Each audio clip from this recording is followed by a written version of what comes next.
지금 팩트는 딱 하나예요. 공급이 없습니다. 어떤 기록을 찾아보셔도 2030년까지는 입주 물량이 없어요. 1주택자 분들이나 무주택자 분들은 이번 기회에 내 집 마련을 하거나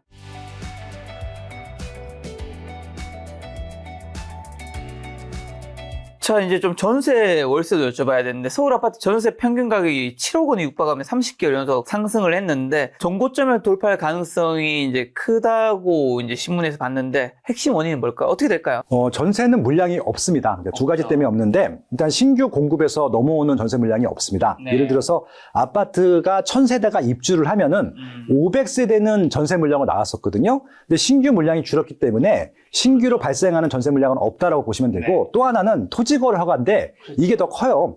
토지거래 허가 구역은 임차 세대가 있으면 계약을 안 해줍니다. 그렇죠. 임차인을 내보내고 자가로 들어오는 사람들한테만 허가를 내주는 것이기 때문에 이 토지거래 허가 구역 내에서 거래가 발생하면은 임차 세대가 죽는 겁니다. 그래서 일단 신규에서 임차가 줄었죠. 그다음에 토지거래에서 줄었죠. 전세는 계속 줄 것이기 때문에 네. 전세가는 올라갈 수밖에 없는 구조다라고 보시면 될 것 같고, 근데 이제 매매가가 전세가보다 더 먼저 올랐거든요. 그래서 네. 아마 올해는 매매가가 올라가지 않는다 하더라도 전세가가 많이 올라갈 거라서 아마 기사에 이런 거 많이 보실 거예요. 전세가율이 계속 올라가고 있다.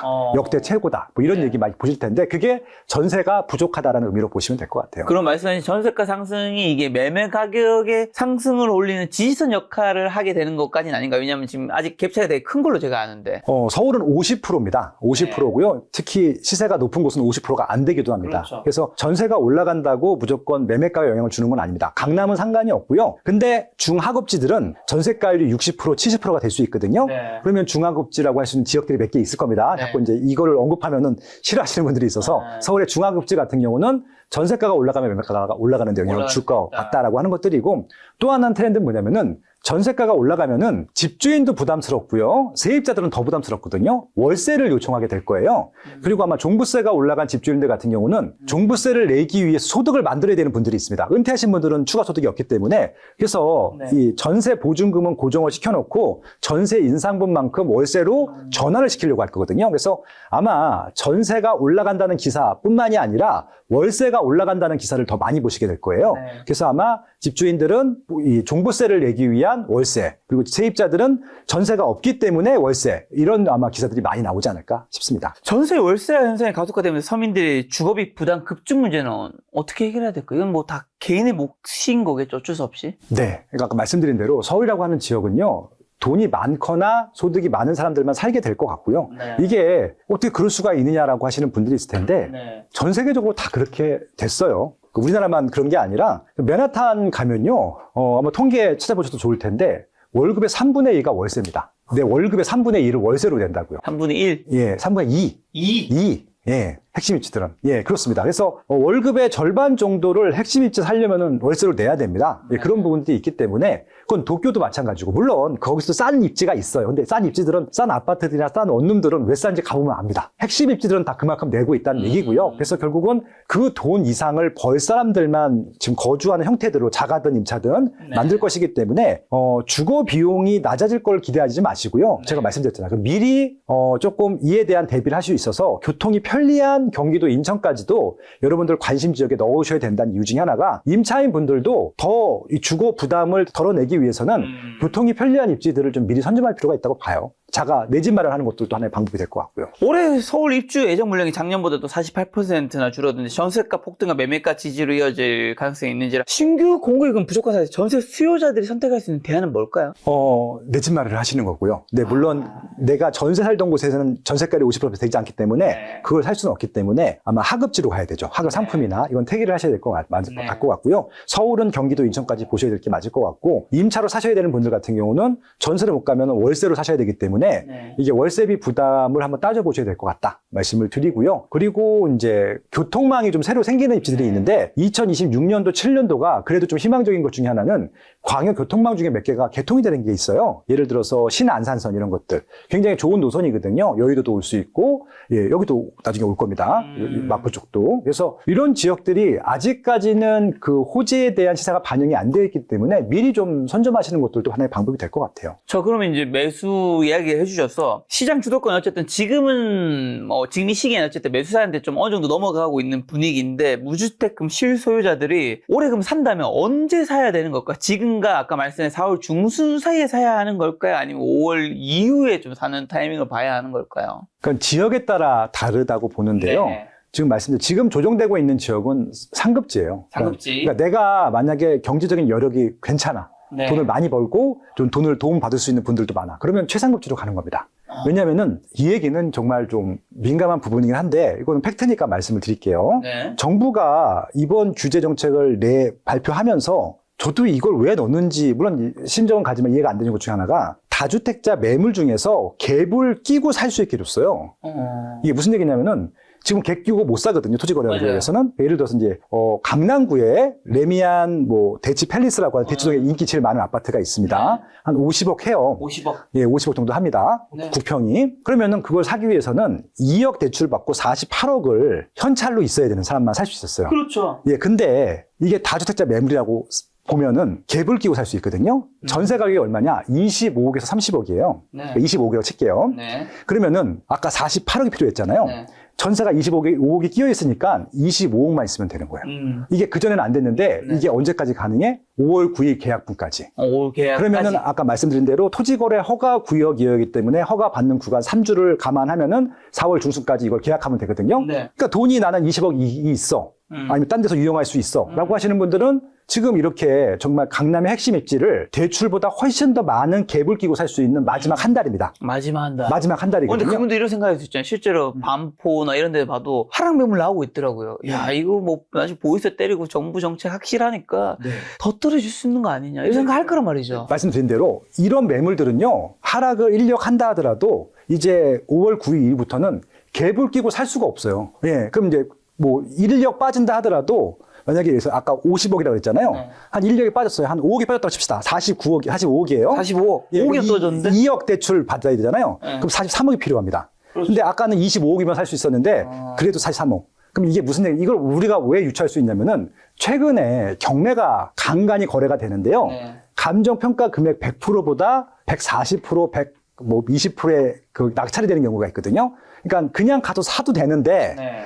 경매로 더 비싸게 사요. 왜 그렇게 하냐면은 경매는요, 토지거래 허가를 안 받아도 되거든요. 그러니까 대출이 안 나오는 부분만큼 더 비싸게 사는 겁니다. 그러니까 지금은 이걸 사는 게 중요한 것이지 단기간 2억, 3억 조정되는 건 중요하지 않고 어차피 장기로 봤을 때는 오를 거라 생각하는데 그렇죠, 그렇죠. 문제는 내가 1, 2년 내에는 그 정도 여유 자금이 없으니까 못 사니까 네. 그냥 사는 거군요. 그러니까 미리 대출이자 아니면 비싸게 산다고 생각하고 사는 것들이거든요. 그러니까 이게 투자를 해보신 분이나 집을 여러 번 사고 파셨던 분들한테는 솔깃해야 되는데 집을 처음 사시는 분들한테는 아니 비싸게 2, 3억 주고 왜 더 비싸게 사냐라고 하실 텐데 그렇지가 않다고요. 왜냐면은 지금은 집을 사는 게 중요하고 이건 올라갈 게 뻔히 정해져 있거든요.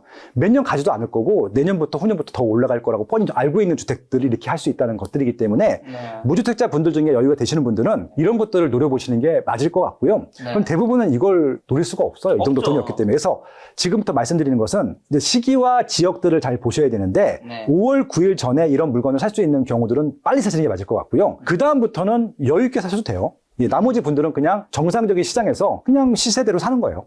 예, 그래서 팔 사람들을 파는 것들을 사는 것들이고 살 사람들 사는 것들은 사야 되는 것들인데 중요한 것은 사람들이 특히 투자자 같은 경우는 조금 빠르거든요. 그래서 일반인들 분들 제안 드리고 싶은 것은 이런 매물들 남들 거래할 때 한번 지켜보세요. 왜 저 사람들은 저렇게 저것들을 비싸게 살 것인가 한번 보시면 좋겠다는 말씀을 드리고 싶은 것들이고 좀 금액이 적으신 분들 같은 경우는 제가 아까 두 가지 말씀드렸습니다. 하나는 교통망이 개통되는 것들 내년까지 네. 그런 것들 선점하라고 말씀을 드렸고 또 하나는 지금 15억 구간이 되게 중요한 구간인데 2억 대출이 또 달라지잖아요. 네. 15억 이하는 6억 대출이 풀로 나오거든요. 규제 제외 하더라도. 네. 이 부분들 절대 놓치시면 안 됩니다. 왜냐하면 아차하는 순간에 15억이 넘어가게 되면 또 못 사거든요. 네. 그러니까 15억이 안 되는 것 중에서 올라갈 수 있는 것들은 지금 사셔야 되는 게 맞을 것 같고요. 그럼 좀 여유 있게 사셔도 되는 것 중에 하나가 뭐가 있느냐. 일단은 비규제 지역은 좀 여유 있게 살 수 있습니다. 여기는 5월 9일과 사전 상관이 없거든요. 이런 지역들은 가서 그냥 제일 좋은 것들을 그냥 사시면 돼요. 근데 보세요. 지금 이제 규제 지역들은 5월 9일 이후에는 거래가 힘듭니다. 네. 비규제 지역으로 몰릴 거예요. 왜냐하면 비규제 지역의 장점은 뭐냐면은 대출이 70%까지 나옵니다. 네. 규제 지역은 40%밖에 안 나오기 때문에. 네. 그래서 5월 9일 전까지 4월 달까지는 규제 지역으로 수요가 많이 몰릴 것이고 5월 9일 이후부터는 이제 비규제 지역으로 몰릴 거거든요. 지방까지 포함해서. 그래서 이렇게 말씀을 드리는 겁니다. 남들 움직일 때보다 한 달씩만 좀 빨리 움직이시라고. 그렇게만 좀 제안 드리겠습니다. 어쨌든 지금 시장은 몇 억을 싸게 사는 것도 중요하지만 그것보다 더 중요한 거는 살 수 있느냐 없느냐. 그렇죠. 좋은 물건을. 1주택자분들 그냥 지금 시기엔 가만히 있으면 되나요? 좀 뭐 과장해서 말씀드리면 네. 집을 팔고 무주택이 돼서 더 좋은 데 갈 수 있는 타이밍이기도 하죠. 이게 5월 전까지? 예, 근데 1주택을 유지한 상태에서는 안 움직이시는 게 맞을 것 같고. 왜냐면은, 1주택자들은 토지 거래 허가가 안 나옵니다. 근데 내가 뭐 좋은 데 살고 있어. 굳이 옮기실 필요는 없는데, 상급지에 대한 욕망이 있었는데 대출이 안 나와서 이사를 못 가셨던 분들이 있거든요. 좀 마지막 기회라고 생각합니다. 네. 자, 그러면 이제 조금 더 구체적으로 서울 경기도 지역에서 현재 시점에서 가장 좀 잠재력가진 지역 한 뭐 3개 정도만 꼽아주신다면요? 서울 경기에서는 일단 서울은 이제 비싼 지역은 뺄게요. 네. 네, 빼고, 제가 지금 제일 관심 있게 보는 게 아까 말씀하셨던 대로 강서구하고요. 강남쪽에서는 강서구 굉장히 괜찮게 보고 있고 노원구 강북 쪽에서는 왜냐하면 둘 다 그 지역 내에선 교통도 편리하고 교통 호재도 있고 일자리 호재까지 있거든요. 그러니까 제일 중요한 호재가 일자리, 교통, 새 아파트 호재인데 요 세 가지가 다 있는 지역들이기 때문에 시세도 저렴하고요. 중하위권 지역이거든요. 15억 이하로 대출을 풀로 다 받아서 살 수 있는 서울의 마지막 남은 알짜 입지라고 보시면 될 것 같고 경기도에서는 저는 지금 규제 지역 내에서는 아무래도 교통망이 좋거나 새 아파트가 되는 지역들 보시면 좋겠습니다. 일자리는 이미 차 있기 때문에 예를 들어서 지금 가장 일자리가 많이 생기고 있는 지역 중에 하나가 신분당선 라인이거든요. 네. 판교가 있고 그리고 용인 수지가 있고 수원 영통까지 갑니다. 예, 그 남쪽 라인들이 정말 좋은데 문제는 여기는 규제 지역이에요. 그래서 여기는 대출이 40%밖에 안 나오기 때문에 규제가 지역이 아닌 지역까지 추천을 해드리면은 경기 북부 지역이 될 텐데 일단은 구리시는 무조건 지금 관심 가지시는 게 맞을 것 같고요. 그다음에 고양시 덕양구, 덕양구. 그다음에 부천, 서울 가까운 쪽으로 이 정도는 아마 지금 보셔도 좋지 않을까라는 생각이 듭니다. 자, 또 6월 지방선거 이 보유세 정책 윤곽이 드러날 것이라는 전망도 많은데 정치적 이벤트가 부동산 가격 조작의 변곡점이 될 가능성도 있을까요? 그러니까 정치는 특히 정책은요 한시적으로는 분명히 영향을 줍니다. 일단은 이게 거래가 되던 것들을 움츠리게 하거든요. 그래서 움츠리는 것들 중에서 급매물이 나올 수도 있고 일부 하락을 할 수 있는 것들인데 기본적으로 일단 부동산은 대부분 다 5년, 10년을 보는 중장기적인 선택 의사결정이어야 되기 때문에 중장기적인 뭐 실거주를 하거나 의사결정을 하셔야 되는 분들한테는요 단기적인 등락이 오히려 기회가 될 수 있는 것들이기 때문에 내가 사야 될 것들을 좀 미리 좀 준비해 놓으시는 시기로 보시면 될 것 같아요. 네. 지금 정책 얘기가 나와서 아까 초반에 말씀해 주셨던 작년도 11월이나 12월 어쨌든 이재명 대통령 어느 세미나에서 어쨌든 집값, 수도권, 뭐 서울 정말 대책이 없다. 너무 답답하다 이런 얘기를 했잖아요. 근데 또 얼마 전에는 집을 파는 게 이익이 되게 할지는 정부가 정한다 하면서 이런 코멘트를 했는데 저는 이제 대통령이 아니니까 그 어떤 의미인지 모르겠지만 한두 달 만에 온도차가 너무 심해서 저는 정말 그 대책이 없다고 했을 때는 진짜 가진 노력을 다 해도 이게 대책이 진짜 없나 보다 싶었는데 지금 뭔가 어떻게든 잡을 수 있는 것처럼 얘기하시니까 이게 어느 말이 맞는 건지 아니면 뭔가 상황이 바뀐 건지 소장님 좀 더 부동산 전문가시니까 아실 것 같아서요. 뭐 저라고 뭐 100% 예측을 할 수는 없겠죠. 없는데 제가 그나마 25년 동안 연구원 생활을 하면서 제가 지켜와 봤던 주요 장면들이 있잖아요. 부동산 시장은 늘 이렇게 규제와 뭐 시세 상승과의 싸움이었던 것 같아요. 이게 민주당 정부여서가 아니라 늘 그런 시기는 있었습니다. 그러니까 박정희 대통령 때도 내내 투기와 싸웠고요. 뭐 전두환 대통령 때도 계속 투기랑 싸웠고요. 노태우 대통령 때, 김영삼 대통령 때, 김대중 대통령 때는 이제 집값이 워낙 빠졌었기 때문에 그때는 활성화 대책이 있었고, 그러니까 제가 봤을 때는 김대중 대통령 때 빼고는 온전하게 완화 정책을 폈던 대통령은 단 한 명도 없었습니다. 대부분 다 규제를 했거든요. 박근혜 대통령도 마지막에 규제를 했어요. 시세가 올라가니까 2016년도에 아시겠지만 조정대상 지역을 박근혜 대통령이 만든 거거든요. 그래서 대부분 정책들을 만드시는 분들은 시세가 올라가는 것들에 대해서 국민들이 좀 불만이 많기 때문에 규제를 하고 있다고 보시면 될 것 같아요. 제가 한번 재밌는, 요즘은 이제 AI 많이 쓰실 수 있으니까 한번 만들어서 보시면 좋을 것 같아요. 지금 이재명 대통령이 했던 멘트가 있잖아요. 그것들을 한번 조사를 해보세요. 예전에 누가 어떤 대통령들이 했는지. 그래서 목소리를 지금 이재명 대통령의 말을 문재인 대통령이 바꾸거든요. 똑같아요. 똑같아요. 한번 테스트 한번 해보시기 바랍니다. 그러니까 저는 김대중 대통령 때부터 연구원 생활을 했거든요. 그러니까 말씀드려요. 김대중 대통령 때 빼고는요, 전후부터 다 포함해서 계속 규제를 해왔습니다. 그러니까 기여를 했는데 이게 저는 그러니까 정부가 그러니까 시장을 이기는 정부 없다. 뭐 정부 이런 멘트가 너무 의미 없는 멘트인 것 같고요. 시장은 이기는 대상이 아니라 그냥 결과물인 것들이거든요. 정부와 기업체와 개인의 의사 결정에 의해서 시세가 결정이 돼 있는 것들이거든요. 네. 이거는 정부가 노력한다고 뭐 조금은 영향을 줄 수 있겠지만 근본적으로 방향성을 바꾸거나 근본적인 문제를 해결하는 것은 아니라고 봅니다. 그냥 어떻게 보든지 간에 최선의 노력을 할 뿐이죠. 정부든 기업체든 개인이든. 거기서 어떤 결과물을 내가 내 거로 만드냐는 여러분들 의사결정에 따라 있다고 생각하고 있고요. 지금 하나만 딱 기억하시면 될 것 같습니다. 지금 팩트는 딱 하나예요. 공급이 없습니다. 그건 변한 게 없죠. 예, 왜냐면 이거는 대통령님도 인정을 한 것이고, 그리고 이제 어떤 기록을 찾아보셔도 2030년까지는 입주 물량이 없어요. 없습니다. 예, 없다고요. 이건 팩트가 확정이 돼 있거든요. 대통령님께서 오죽하면 저런 말씀을 할까라는 생각을 해보세요. 저분이 부동산을 부정적으로 보신 분이 아니에요. 아마 문재인 대통령 또랑 경선할 때도요, 지금 정책 반대로 썼거든요. 이게 사람이 바뀐 게 아니라 그냥 그때그때 맞는 정책들을 펴고 있다고 보시면 될 것 같아요. 지금은 대통령님의 발언이 세면 셀수록 공급이 정말 없구나라고 생각하시면 될 것 같아요. 그래서 제가 이걸 투기하라는 얘기 아니죠. 제가 지금 다주택자들은 팔라고 말씀드렸어요. 일부러. 1주택자 분들이나 무주택자 분들은 이번 기회에 내 집 마련을 하거나 이사갈 집들을 조금 더 먼저 움직이시는 타이밍으로 삼으셔야지 아무것도 안 하고 나 임차로 갈 거야 이렇게 하시는 건 아닌 것 같아요. 그래서 공급이 적다는 것들만 기억하시고 의사결정하셨으면 좋겠다까지 말씀드리도록 하겠습니다. 정부에서 대책이 4개가 나왔는데 4개 다가 엄청나게 센 것들이 나왔고 그리고 이재명 대통령이 이제 발언 또한 강경한 것들이 공급이 굉장히 적다라는 거를 이미 알고 있기 때문에 그런 분위기를 좀 만들려고 하는 부분도 있을 수 있겠네요. 그렇죠. 네, 그게 저는 가장 중요한 목적이라고 봅니다. 네, 그럼 마지막으로 지방 부동산 고사 직전이라는 경고도 있던데 수도권과의 양극화 해소는 좀 올해는 좀 가능할까요? 지방은 조금 다르게 봐야 되는 게 네. 일단은 기본적으로 수도권은 지금도 수요가 증가하고 있어요. 네. 서울, 경기, 인천을 다 합치게 되면 수도권이라고 하는데 여기는 세 개 지역을 합치게 되면 수요는 증가하고 있고요. 지방은 지금 계속 이슈가 있는 게 통폐합 이슈가 있습니다. 광역시랑 도지역을 합쳐갖고 특별시 계속 만들고 있거든요. 아마 서울, 수도권 빼면 다 통합을 할 겁니다. 대구, 경북도 통합을 할 거고 지금 대전, 충청도 통합을 하고 있고요.